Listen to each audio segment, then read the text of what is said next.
लेकिन इलेक्ट्रिसिटी एक natural power है, लेकिन उसके लिए भी हमें पावर हाउस, है ना। इलेक्ट्रिसिटी कहाँ से आती है? पावर हाउस से आती है। अब कोई कहे जी हाँ जी पावर हाउस से आ रही है इलेक्ट्रिसिटी, लेकिन पावर हाउस में भी इंजीनियर्स बैठे हुए हैं, रेजिडेंट इंजीनियर्स हैं, है ना, जो पावर हाउस को कंट्रोल कर रहे हैं।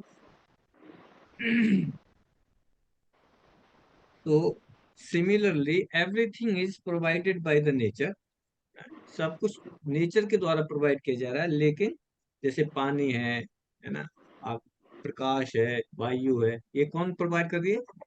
नेचर प्रोवाइड कर रही है, लेकिन देयर कंट्रोलर कौन है?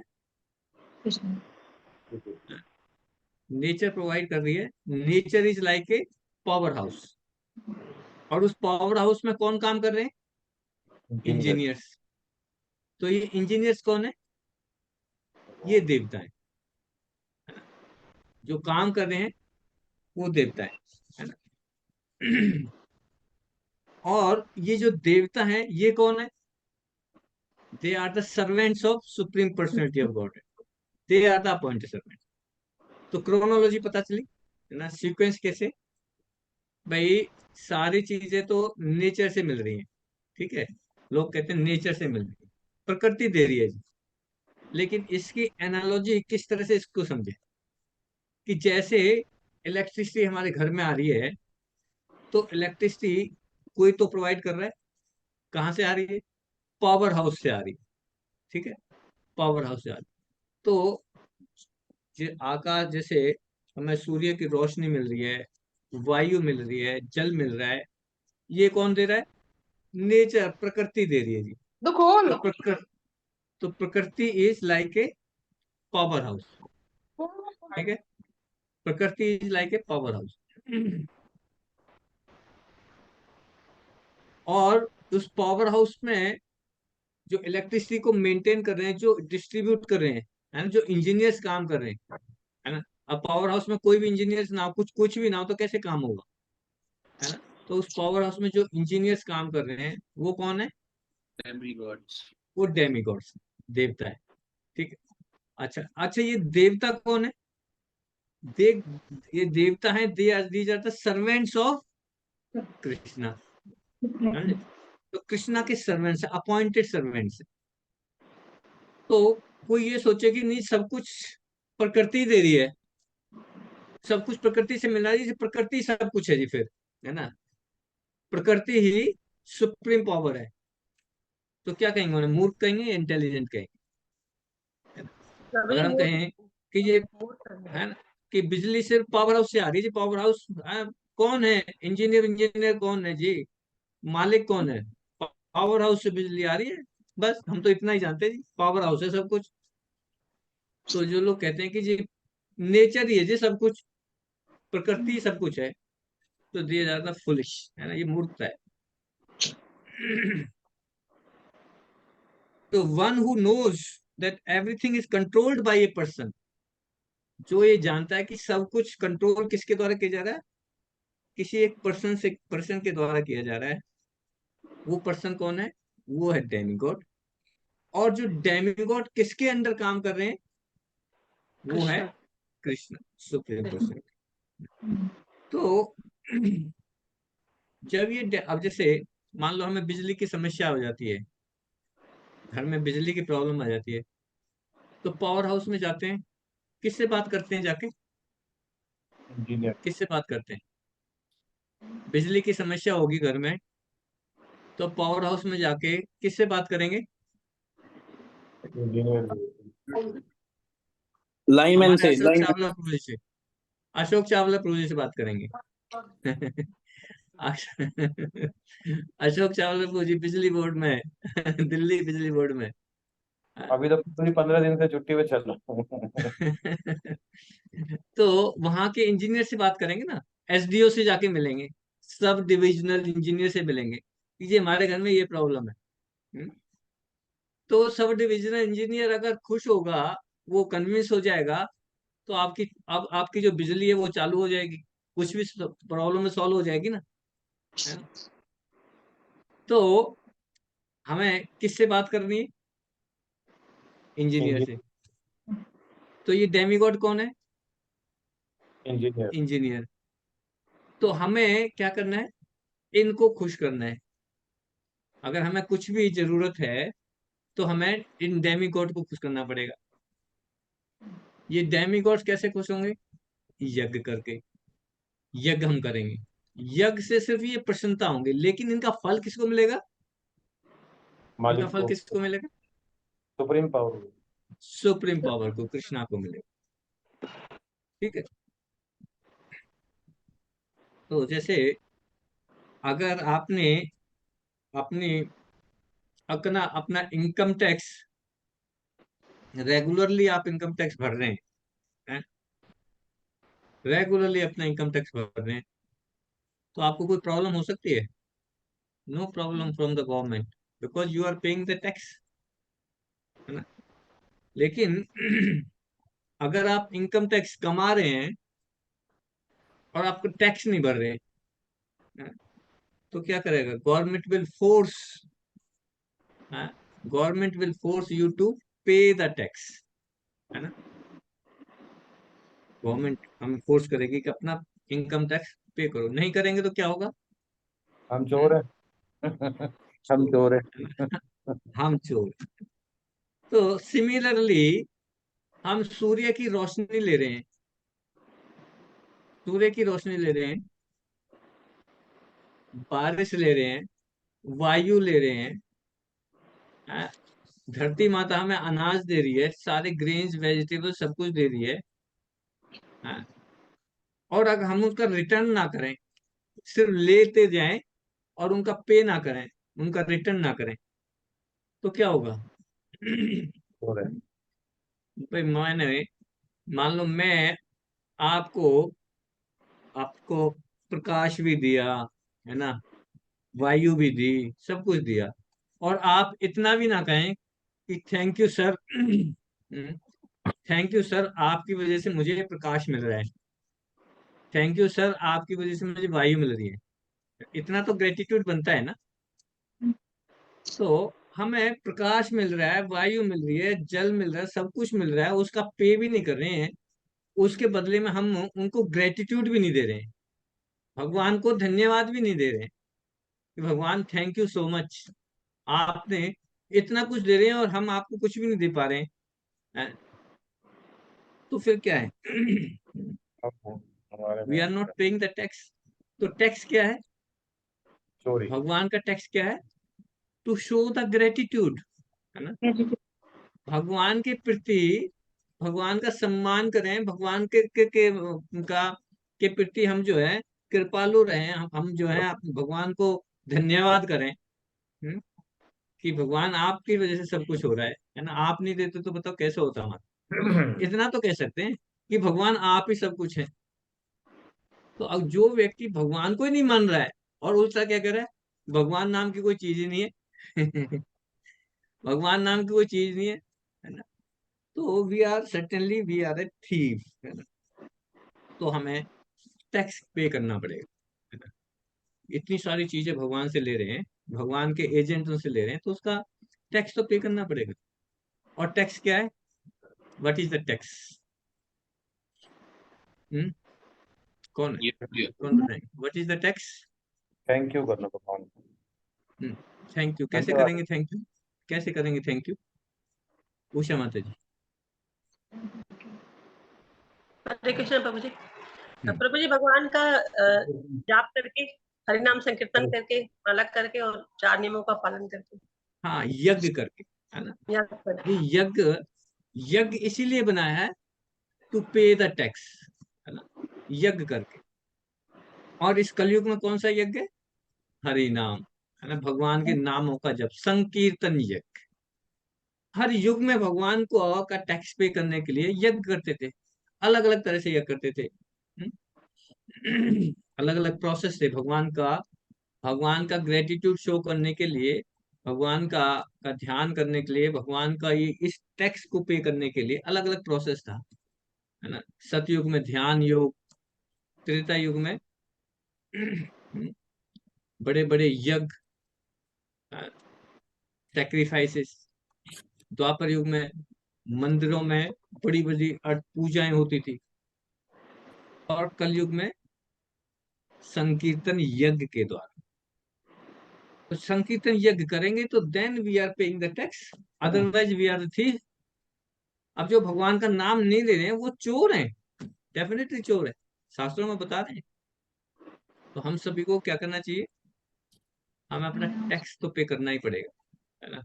यज्ञ करना पड़ेगा, संकीर्तन यज्ञ, भगवान के नामों को जप करें, है ना।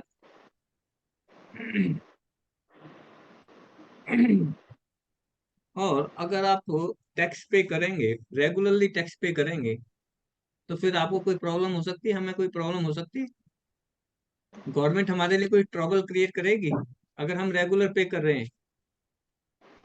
कोई कोई प्रॉब्लम क्रिएट नहीं होगी। ये प्रॉब्लम इस भौतिक जगत में इतनी प्रॉब्लम्स क्यों आ रही है हमें? Because we are not paying the tax regularly.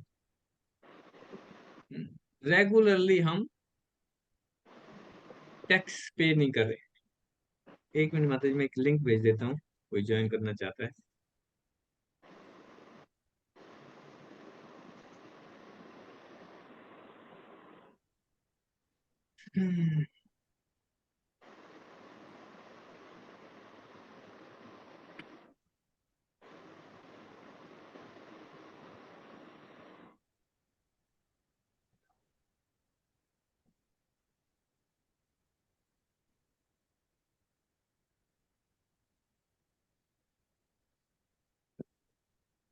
तो दिस इज द प्रोसेस, है ना। ये सारा का सारा जो हमने अभी तक डिस्कशन किया है, ये क्या था, श्लोक नंबर 11 में हमने डिस्कस किया था। क्योंकि काफी दिन हो गए थे, इसलिए इसको मैंने समराइज किया, ये हम ऑलरेडी डिस्कस कर चुके हैं। ठीक है, तो हमें यज्ञ करना है। और यज्ञ क्यों करना है? देवताओं को खुश करने के लिए। और देवताओं को खुश करने की क्यों जरूरत है?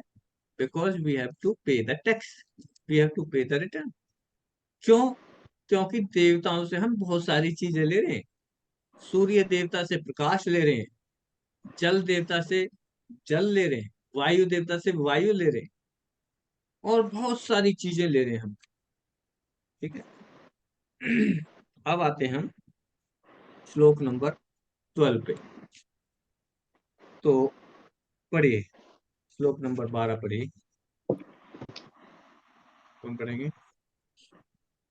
रीता माता जी पढ़िए। हरे कृष्ण प्रभु जी। हरे कृष्ण।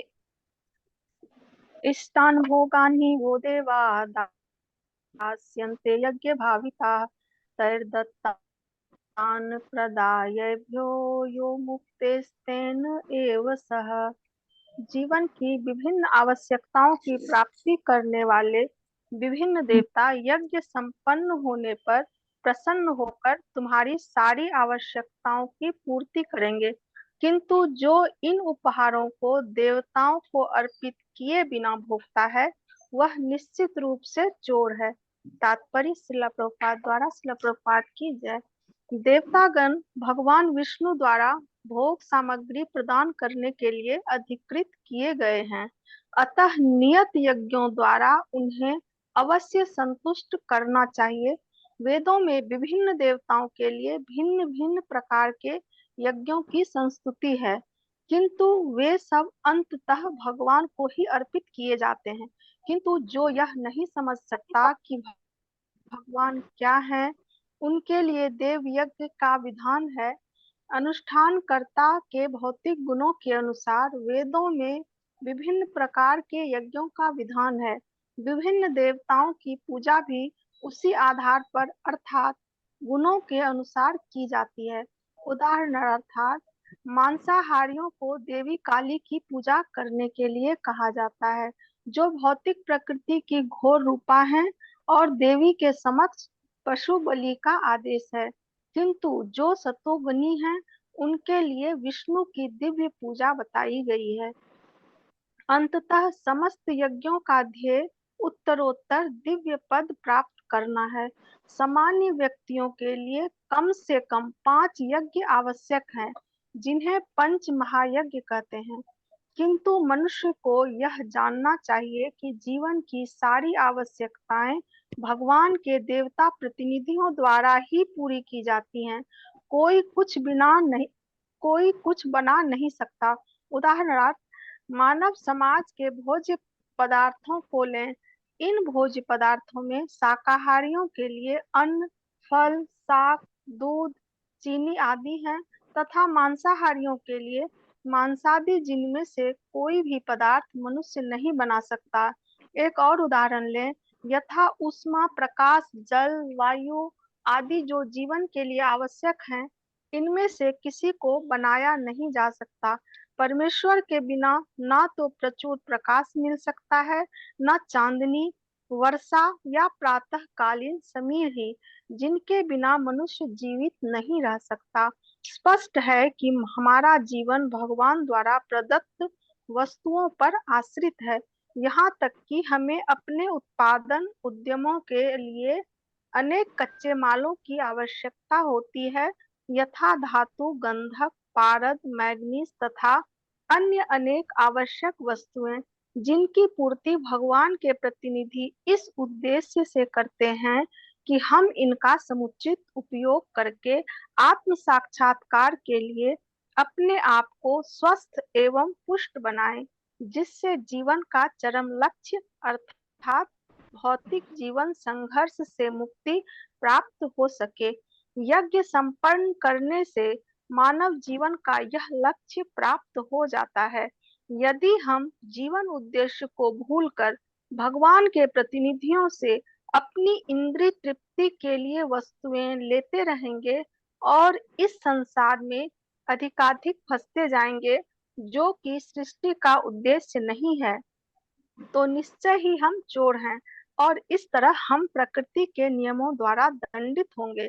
चोरों का समाज कभी सुखी नहीं रह सकता, क्योंकि उनका कोई जीवन लक्ष्य नहीं होता।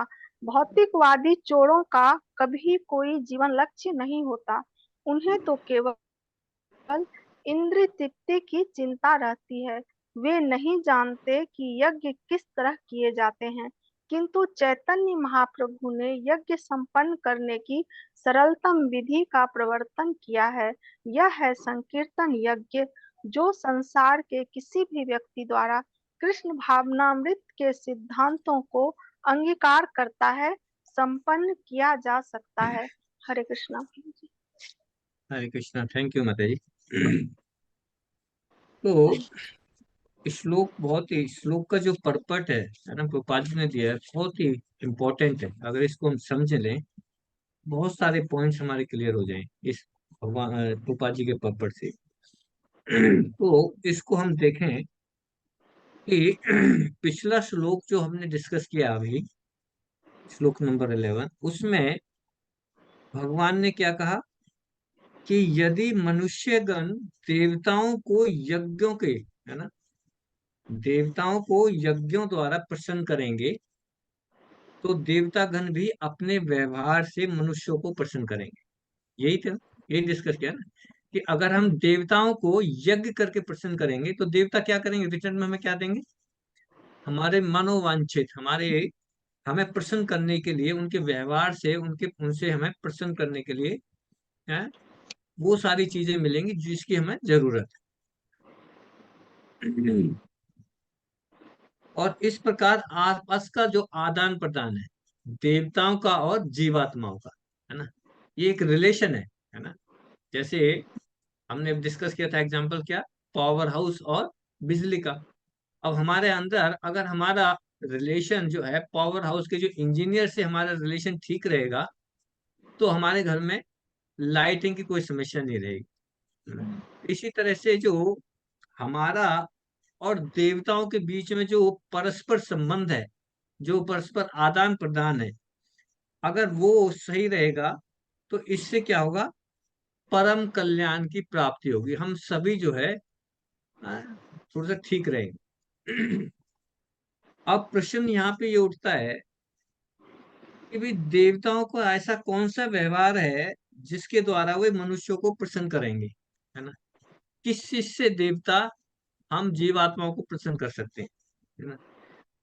और इस प्रश्न का उत्तर यहाँ पे 12वें चैप्टर 12वें श्लोक में जो हमने पढ़ा है इसमें दिया है कि कैसे ये देवता हमको, इन जीवात्मा को प्रसन्न करेंगे। अगर हम उनको प्रसन्न करेंगे तो वो हमें कैसे प्रसन्न करेंगे, यहाँ बता रहे हैं। वो कहते हैं कि मनुष्यों द्वारा किए हुए यज्ञों से देवतागण प्रसन्न होकर मनुष्यों को वांछित भोग की सुविधाएं प्रदान करेंगे। जो हमारे लिए, हमारे भोग के लिए जो वस्तुएं जरूरत हैं वो देवता हमें प्रदान करेंगे, है ना। अगर हम देवताओं को खुश रखते हैं, उनसे हमारे संबंध अगर अच्छे हैं, तो क्या करेंगे देवता, हमारे भोग के लिए जो भी चीजें जरूरतें हैं वो हमें प्रोवाइड करेंगे। अगर हमें पानी की जरूरत है तो पानी देंगे, वायु की जरूरत है तो वायु देंगे, है ना। तो इस श्लोक से हमें कुछ शिक्षाएं मिलती हैं, और वो शिक्षाएं क्या हैं। पहली शिक्षा है कि यज्ञों से प्रसन्न हुए देवता तुम्हें वांछित भोग प्रदान करते हैं। तो इन देवताओं को प्रसन्न करने के लिए हमें यज्ञ करना पड़ेगा, है ना। और यज्ञ कौन सा है, संकीर्तन यज्ञ। ठीक है। जब हम संकीर्तन यज्ञ करेंगे तो फिर क्या होगा कि हमारे भोग की जितनी भी चीजें हैं वो हमें हमारी आवश्यकता के अनुसार ये देवता हमें प्रोवाइड करेंगे। अब देखिए, इसमें एक बहुत अच्छी चीज है। जिस समय इस भौतिक जगत में हम क्यों आए, ये समझना जरूरी है। भौतिक जगत में हम क्यों आए, क्योंकि जैसे ही हमने भगवान कृष्ण को भूल कर, भगवान कृष्ण को भूलकर स्वतंत्र रूप से भोग करने की इच्छा जाहिर की, है ना। भोग तो हम कर ही रहे थे, भगवान के पास रह के भी हम भोग कर रहे थे, है ना। बहुत आराम से रह रहे थे। लेकिन वहां पे रह के हमने क्या इच्छा जाहिर की कि मुझे स्वतंत्र रूप से भोग करना है, इंडिपेंडेंटली भोग करना है जी, आपकी अध्यक्षता में नहीं करना, है ना। आप ही करते रहते हो यहाँ पे एंजॉय, अब मैं खुद भी करूंगा इंडिपेंडेंटली, मुझे आपका, आपसे अलग होके मुझे एंजॉय करना है। जैसे ही स्वतंत्र रूप से भोग करने की इच्छा जाहिर की, उसी समय पे हम माया के चंगुल में आ जाते, माया हमें पकड़ लेती। ये बहुत इंपॉर्टेंट। क्या, जैसे ही हमने भगवान से अलग होके भोग करने की इच्छा जाहिर की, माया देवी झपट्टा मार लेती है ना, और उसको खींच लेती है। कहाँ, इस भौतिक जगत में। आजा बेटा, स्वतंत्र रूप से करना है ना, स्वतंत्र रूप से आपको एंजॉय करना है, आजा। माया देवी हमें इस भौतिक जगत में लेती है। और जब भौतिक जगत में आ जाते हैं तो अपनी भोग की इच्छाओं की पूर्ति के लिए दो तरह की विधियां हैं, है ना। जब हम भौतिक जगत में आ जाते हैं तो अपने भोगों की इच्छा करनी है। भोगों की इच्छा करने के लिए तो हम भौतिक जगत में आए। तो यहाँ पे दो प्रोसेस हैं इन भोगों को भोगने के लिए। पहली विधि क्या है। पहली विधि ये है कि या तो आप पशुओं की तरह, आप पशुओं तो की तरह अपनी भोग इच्छाओं को तुष्ट करो, है ना। पशु कैसे करते हैं, कोई नियम नहीं है, कोई वो नहीं, जहां पे भोग करने की चीजें मिली भोग कर लिया, है ना। कोई रिस्ट्रिक्शन नहीं है। या तो पशुओं की तरह भोग भोग की इच्छाओं को पूरी कर लो। और जब पशु जब पशुओं की तरह हम इच्छाओं की पूर्ति करते हैं तो पशु क्या शास्त्रों के नियमों को फॉलो करते हैं, वैदिक ग्रंथों के नियमों को फॉलो करते हैं क्या पशु, नहीं। बिना कोई परवाह नहीं है, किसी नियम कोई रिस्ट्रिक्शन नहीं, बस just do it, just do it, है ना। तो एक प्रोसेस तो ये जस्ट डू इट। जो भी मन करे वो करो, कोई नियम नहीं, कोई पालन नहीं, कोई रूल रेगुलेशन नहीं। अच्छा। लेकिन ये विधि जो है ना बहुत ही खतरनाक है। ये प्रोसेस बहुत ही खतरनाक, जब हम कहते हैं ना जस्ट डू इट, कोई रूल रेगुलेशन को फॉलो नहीं करना, ये प्रोसेस है। भोगों की इच्छा पूरी कर सकते हो बिना शास्त्रों के नियमों का पालन किए बिना, लेकिन ये खतरनाक है। क्यों खतरनाक है? इस विधि से व्यक्ति को दोबारा मनुष्य जीवन मिलता ही नहीं है। हाँ? इस विधि से जो अगर भोगों की इच्छा पूरी करेंगे, तो इस विधि से आपको दोबारा मनुष्य जीवन कभी मिलेगा ही नहीं। You will not get it. बल्कि क्या होगा, जीवन के अंत में आपको नर्क लोगों की प्राप्ति होगी, पशु योनियों, निम्न योनियों में जाना पड़ेगा, निम्न योनियों में। तो अब प्रश्न ये उठता है कि जब जीवात्मा श्री कृष्ण को भूलकर स्वतंत्र रूप से भोगने की इच्छा करता है, तो ऐसी दूसरी विधि क्या है जी? है ना? तो पहली विधि तो ये है कि आई एम इंडिपेंडेंट, मुझे किसी की परवाह नहीं है जी, मैं तो जो मेरे मन में आएगा वो करूंगा, जो मन में आएगा उसे खाऊंगा, है ना, खूब इंडिपेंडेंटली इंजॉय करूंगा। तो उसका रिजल्ट क्या होगा? आप निम्न योनियों में जाओ, दोबारा से मनुष्य योनि नहीं मिलने वाली। ठीक है। दूसरा प्रोसेस क्या है? What is the second process? Second process ये है कि आप अपनी भोग की इच्छाएं पूरी भी कर लो और आपकी ये दुर्गति भी ना हो, है ना? ऐसा प्रोसेस हमें चाहिए। भाई मुझे भोग, मेरी इच्छाएं भी पूरी हो जाएं और मुझे निम्न योनियों में भी ना जाना पड़े। हम्म। तो भगवान यहाँ पे इस प्रश्न का उत्तर में भगवान बता रहे हैं कि जो जीवात्माएं श्री कृष्ण को भूल कर भोगों की वांछा करते हैं, उन्हें देवताओं को प्रसन्न करके उनके द्वारा दिए गए भोगों को भोगना चाहिए। क्या कह रहे हैं? देवताओं को प्रसन्न करके, देवताओं को प्रसन्न करके उनके द्वारा दिए गए भोगों को भोगना चाहिए। तो यहाँ पर इष्ट भोगों के का अर्थ है कि ऐसे भोग जिन्हें जीवात्मा श्री कृष्ण से स्वतंत्र होकर भोगना चाहती है ना? ठीक है। तो दो प्रोसेस कौन कौन से बताए? कौन सा प्रोसेस है? पहला प्रोसेस कौन सा बताया? हम्म। जिस जिसको पता है हाथ खड़ा करें, जिस जिसने सुना है।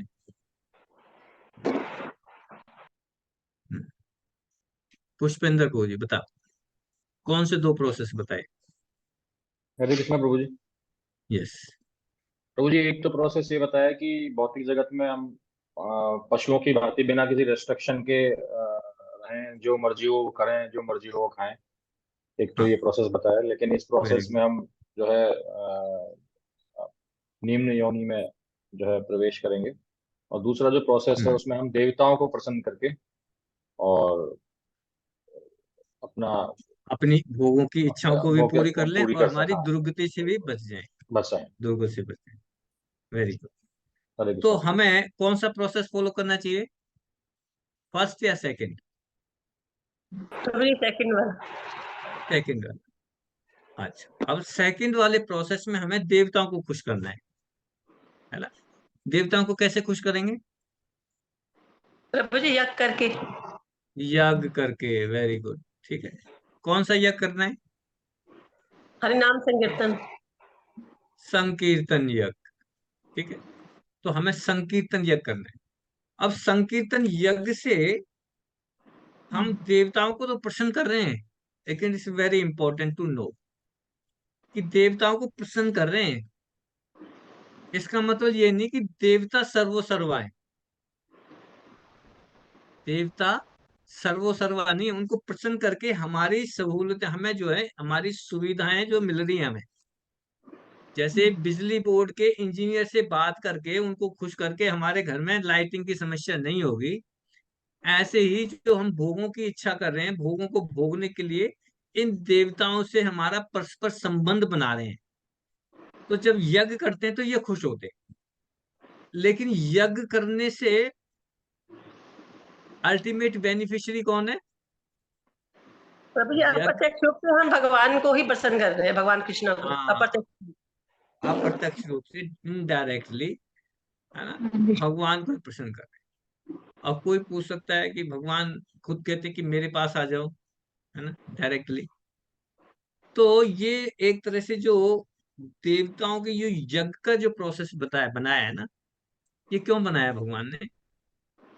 भगवान ने इसलिए बनाया कि हम जो हमारे जो जो भगवान ने जिनको अपॉइंट किया है उनको भी रेस्पेक्ट दिया जाए, उनको भी सम्मान दिया जाए। ऐसा नहीं है कि उनको सम्मान ही ना दें, ठीक है ना।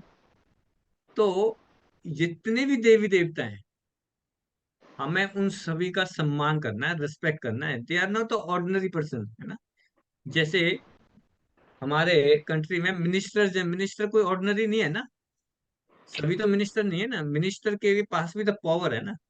चाहे उसके पास पावर कहाँ से आ रही है, प्राइम मिनिस्टर से आ रही है। तो इसी तरह से देवताओं को ऐसा नहीं है कि आप रेस्पेक्ट ना करें, देवताओं को रेस्पेक्ट करें, सम्मान करें, और उनसे प्रार्थना करें। क्या प्रार्थना करनी चाहिए? देवताओं से क्या मांगना चाहिए हमें? उषा माता जी, हरे कृष्ण क्या प्रभु जी। मांगना प्रभु चाहिए जी देवताओं हमें से? सिर्फ भगवान की भक्ति मांगनी चाहिए, क्योंकि ऑलरेडी भक्त है, हाँ, उसे मांगनी चाहिए। भगवान की भक्ति मांगनी चाहिए देवताओं से। अगर भगवान की भक्ति नहीं मांगते हैं, देवताओं से कुछ और मांगते हैं ना, तो देवता दे देंगे, कोई दिक्कत नहीं है ना। देवता खुश होकर देते हैं, जो आप मांगोगे वही दे देते हैं। लेकिन वो सही तरह से सही मायने में खुश नहीं होते, सही मायने में खुश नहीं होते। खुश कब होते हैं? जब उनको ये पता चलता है कि ये व्यक्ति जो है किसके पास जाना चाहता है, मेरे आराध्य के पास जाना चाहता है, मेरे आराध्य की सेवा करना चाहता है ये व्यक्ति। तो और ज्यादा खुश होते हैं। जैसे मान लो कोई हमारे घर में आता है और वो आके मेरे पिताजी के पैर छूता है, तो चाहे मैं उसे पहले से अच्छा नहीं, मैं उसको अच्छा नहीं, मुझे वो अच्छा नहीं लगता, लेकिन आके अगर वो मेरे पिताजी के, मेरी माँ के, मेरे पिताजी के पैर छूता है, तो फिर हमारा हार्ट कैसा हो जाता है? बिल्कुल सॉफ्ट कॉर्नर हो जाता है। क्यों? मेरे पिताजी की रिस्पेक्ट कर रहे हैं। ऐसे ही जब हम देवताओं से कहते हैं कि हे देवता, हे देवी माँ, आप मुझे भगवान कृष्ण की भक्ति प्रदान कर, भगवान कृष्ण की सेवा में लगाएं, राधा रानी की सेवा में लगाएं, तो बहुत खुश होते हैं। और फिर जो चीज चाहिए तुरंत तुरंत आपको दे देते हैं, है ना, तुरंत मिल जाती है। तो हमें उनसे भगवान की भक्ति मांगनी चाहिए, ठीक है। तो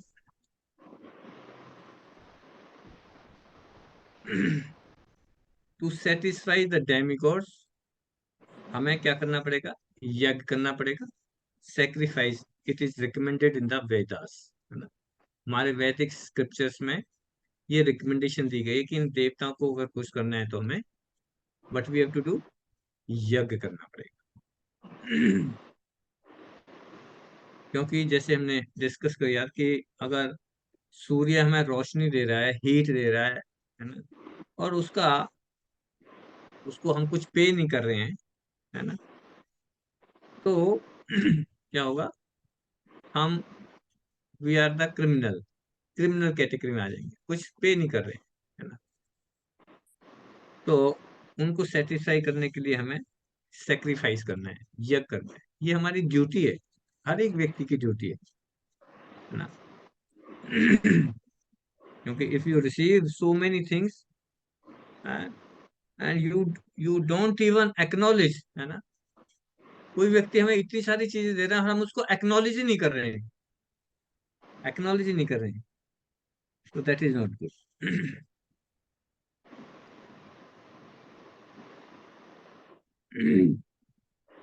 तो अगर हम उनको एक्नॉलेज नहीं कर रहे हैं, भगवान को एक्नॉलेज नहीं कर रहे हैं, कैसा कैसा एक्नॉलेजमेंट करना है हमें? भगवान को कैसे एक्नॉलेज करेंगे?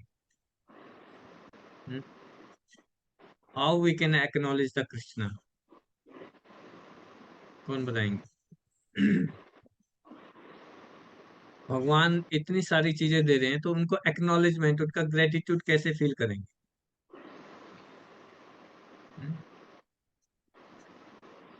सुनीता माता जी, कैसे भगवान का धन्यवाद करें?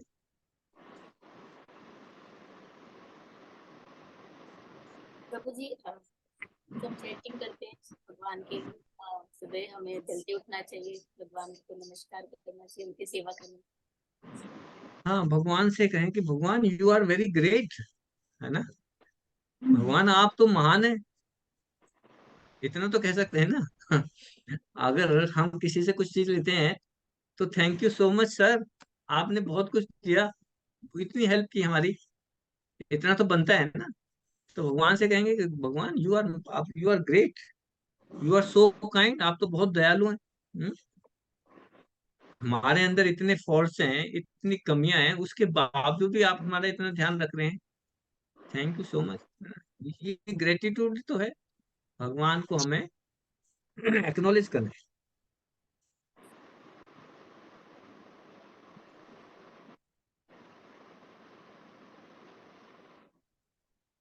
और अगर एक्नॉलेज नहीं करें, क्या होगा? What will happen?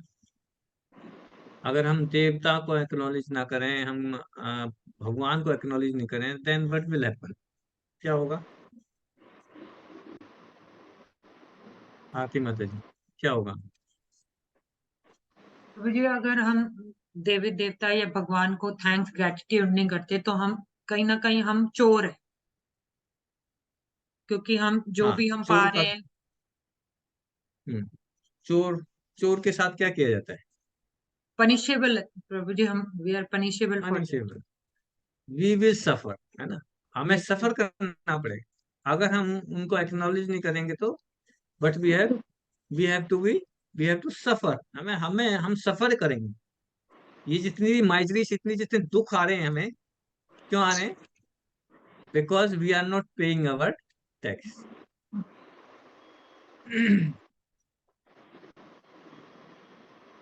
तो शास्त्रों में बताया है कि हर एक, जितने भी डेमिगॉड्स हैं, वो हर डेमिगॉड्स के लिए, डिफरेंट डेमिगॉड्स को के लिए डिफरेंट तरह के यज्ञ वैदिक शास्त्रों में रिकमेंड किए गए, है ना? जिस भी डेमिगॉड से जो चीज चाहिए उसके लिए पर्टिकुलर यज्ञ, पर्टिकुलर यज्ञ। और there is thousands and thousands of, hundred and thousands of demigods, 33 crore देवी देवता हैं। और सभी के लिए, सभी देवताओं के लिए अलग तरह का यज्ञ वैदिक शास्त्रों में बताया है। ये आता है उपासना कांड में, है ना? उपासना कांड में आता है, अलग अलग देवी देवताओं के लिए अलग अलग तरह के यज्ञ। किसी को, जैसे इसमें बताया ना प्रभुपाद जी ने, कोई मांसाहारी है ना, नॉन वेजिटेरियन है, मांस खाता है, उसके लिए क्या यज्ञ बताया, वो क्या प्रोसेस बताया? काली माँ की, काली है, माता के साथ बलि हाँ, देने का। उनको पशु बलि देने। लेकिन उसका प्रोसेस क्या है? उनके लिए प्रोसेस ये है कि काली माँ को बलि तो देनी है, पशु की बलि दे के जब मांस खा सकता है, लेकिन जब बलि देना है ना, तो शास्त्रों में बताया कि बलि देने से पहले, उसका गर्दन काटने से पहले आपको कुछ शब्द बोलने पड़ते हैं। क्या बोलने पड़ते हैं? उसमें बताया है कि आपको ये बोलना पड़ेगा कि आज मैं अपने टेस्ट के लिए आपकी गर्दन काट रहा हूं, कल जब आप मेरी जगह पे आओगे तो मेरी गर्दन काट देना। ये शास्त्रों में बताया है, एंड इट्स रियल। तो आपको आपका टेस्ट, मांस खाने का टेस्ट इतना ज्यादा है, तो आप बलि दो, और बलि देने से पहले काटने पे से ये बोलो काली माँ के सामने, और काटो और खाओ। तो उससे क्या होगा? इस तरह के अलग अलग प्रोसेसेस हैं। तो जैसे 3 तरह के प्रकृति के गुण हैं, सत्वगुण, रजोगुण, तमोगुण, और हर तरह की व्यक्ति हैं। बहुत सारे सतोगुणी व्यक्ति हैं, बहुत सारे रजोगुणी हैं, और बहुत सारे तमोगुणी हैं, है ना। जो रजोगुणी व्यक्ति है वो बहुत ज्यादा मेहनत करता है ना, बहुत सारा उसमें उत्साहपना आती है कि मुझे ये करना है, ये करना है ना। मनी इज हनी, रजोगुण। जो सतोगुणी है वो शांत रहता है, शांत स्वभाव रहता है उसका, वो भगवान विष्णु की पूजा करता है। रजोगुणी है जो इन देवी देवताओं की पूजा करता है अलग अलग से, रजोगुणी देवता है। कौन है रजोगुणी देवता? रजोगुण के देवता कौन है? हरे प्रभु जी कृष्ण प्रभु। परवीन, ब्रह्मा ब्रह्मा जी। परवीन जी। पूज, परवीन पूज जी। ब्रह्मा जी। कौन है? ब्रह्मा जी, है ना, ब्रह्मा जी। और कुछ तमोगुणी है। तमोगुण के देवता कौन है? हरे कृष्ण प्रभु जी। भगवान शंकर। रुकिए रुकिए रुकिए रुकिए रुकिए रुकिए, जिससे पूछे मैं वही बताएं। रीटा माता जी, तमोगुण के कौन है? भगवान शंकर प्रभु जी, शिव शिव जी। जी। ठीक है। तो अलग अलग तरह के यज्ञ हैं। तो जो सतोगुणी व्यक्ति हैं उनके लिए विष्णु की दिव्य पूजा बताई गई है। विष्णु की दिव्य पूजा। हम सभी जो इस प्लेटफॉर्म पे अभी बैठे हुए हैं, हम किस गुण में आने की कोशिश कर रहे हैं? किस गुण में आने की कोशिश कर सत्वगुण, रहे हैं? सतोगुण में, है ना, क्योंकि हम भगवान के बारे में डिस्कशन कर रहे हैं। ठीक है ना, सतोगुण। तो हमें किसकी पूजा करनी है? भगवान विष्णु की, है ना। भगवान विष्णु की पूजा हमारे लिए बताई गई है, सतोगुणी व्यक्ति के लिए, है ना। तो हमें क्या करना है? सतोगुण संकीर्तन या भगवान कृष्ण के नामों का जप करना है।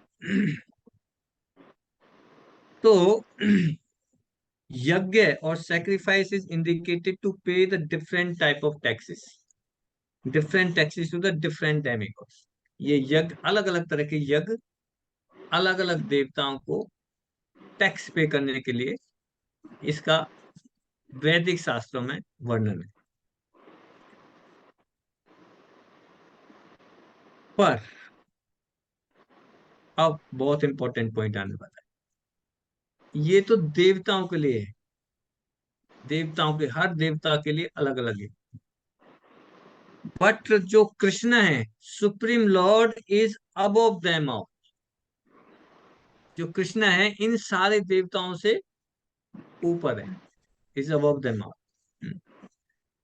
Therefore, if one performs sacrifice for the Supreme Lord, अगर कोई व्यक्ति सुप्रीम कृष्णा के लिए सैक्रिफाइस करता है, then he is exempted from all other obligations. अगर हम कृष्णा के लिए यज्ञ करते हैं तो हमें सूर्य देवता का जो ऑब्लिगेशन है, क्या ऑब्लिगेशन है? वो हमें हीट देता है, ऊष्मा देता है, प्रकाश देता है, कोई ऑब्लिगेशन नहीं रह जाता। वायु देवता में वायु देता है, कोई ऑब्लिगेशन नहीं रह जाता। जल देवता हमें जल देता है, कोई ऑब्लिगेशन नहीं रह जाता। Krishna is above everyone. और जब हम सुप्रीम पर्सनैलिटी के लिए यज्ञ करते हैं, then he is exempted, exemption मिल जाती है, एग्जेम्पशन मिल, जैसे टैक्स एग्जेम्पशन मिल जाती है ना। तो इष्टान भोगान ही वा देवा, when ever you have for your substance was given by God. जब हम यज्ञ करेंगे तो ये देवता क्या करेंगे? इष्टान भोगान, जो चीज, जो सब्सटेंसेस हमें जरूरत है वो सब्सटेंसेस हमें मिलेंगे। जैसे ग्रेन्स हैं, वेजिटेबल्स है ना। अब ये ग्रेन्स वेजिटेबल्स है, इनको कोई व्यक्ति फैक्ट्री में बना सकता है क्या? जैसे अनाज है, अनाज के लिए जी बोला जी मुझे जो है ना जमीन से नहीं, मैं तो फैक्ट्री में मैन्युफैक्चर करूंगा। अनाज को, ग्रेन को कोई फैक्ट्री में मैन्युफैक्चर कर सकता है? ये जो वेजिटेबल आ रही हैं, वेजिटेबल को किसी फैक्ट्री में मैन्युफैक्चर हो सकती हैं? वी कैन नॉट, हम जो भी चीज हमें प्रकृति से मिल रही है उसको हम फैक्ट्री में मैन्युफैक्चर नहीं कर सकते।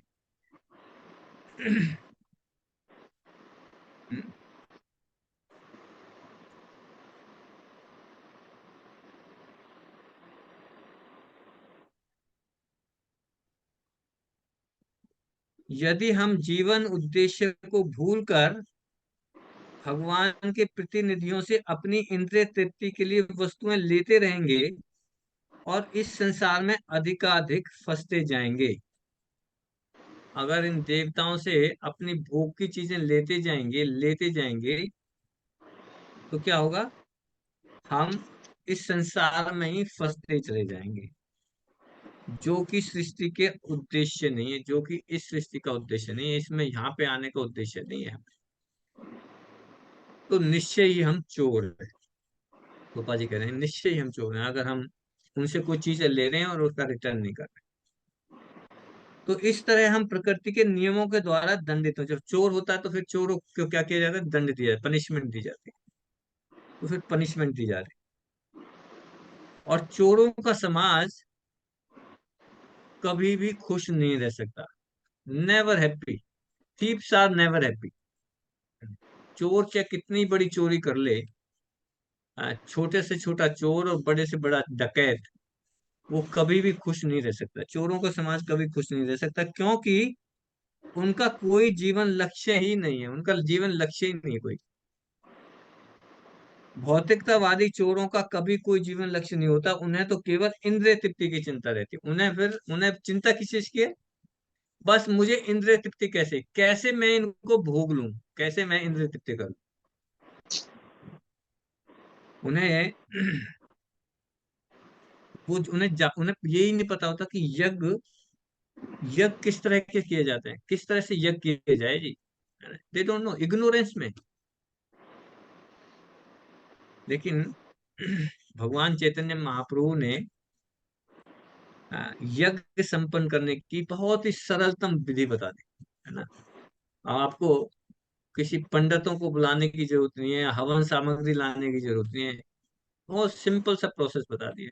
क्योंकि अगर पंडितों को बुलाना है, हवन सामग्री लानी है, देसी घी लाना है ना। अब कोई कह सकते है जी मेरे पास तो पैसे ही नहीं है। कोई गरीब व्यक्ति है, उसके पास पैसे ही नहीं है, वो कहाँ से देसी घी लेके आएगा, कहाँ से पंडितों को बुलाएगा, कहाँ से उन्हें दान दक्षिणा देगा, क्या क्या करेगा, है तो कहेगा मैं तो कर ही नहीं सकता। तो चैतन्य महाप्रभु ने सबसे सिंपल प्रोसेस बता दिया यज्ञ करने का। हम्म, क्या बताया, संकीर्तन यज्ञ। आप घर में ही बैठो, अपनी फैमिली के साथ बैठो और भगवान के नामों का कीर्तन करो। हरे कृष्णा कृष्णा कृष्णा हरे हरे, हरे रामा रामा रामा हरे हरे।